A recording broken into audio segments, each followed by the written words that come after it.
আজকে আমাদের স্টুডেন্টরা একটি ডেমো ফ্রিজ তৈরি করছে। ডেমো ফ্রিজ কিভাবে তৈরি করছে আমরা স্টুডেন্টের মুখ থেকে শুনবো। বলেন তো ভাই, কিভাবে এটা তৈরি করছেন? প্রথমে আমরা চারটা মূলনীতি নিয়েছি। প্রথম হচ্ছে আমাদের কম্প্রেসার, তারপর কন্ডেন্সার, তারপর ক্যাপিলারি টিউব, তারপর ইভাপোরেটর। আমরা ইভাপোরেটর নিজস্বভাবে বানিয়ে নিয়েছি। আমরা তার প্রথম পুরো সিস্টেমটাকে ব্লেজিং করেছি। ব্লেজিং করার পর আমরা এটা লিক আছে কিনা তার সেটার জন্য আমরা প্রেশার দিয়ে চেক করেছি যে কোথাও লিক আছে কিনা।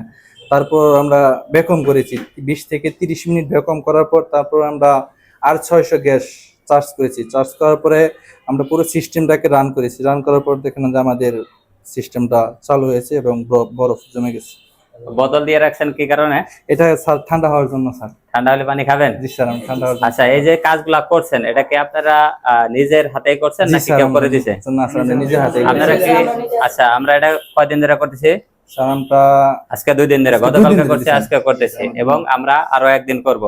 মানে প্রত্যেককেই আলাদা আলাদা গ্যাস চার্জ করবেন। এটা কিভাবে আসলে সিস্টেমটা কাজ করে এই জিনিসটা আপনারা যারা সরাসরি ফিল্ডে কাজ করতে পারেন, এই অভিজ্ঞতা এখান থেকে আমরা কি করে অর্জন করে দিব।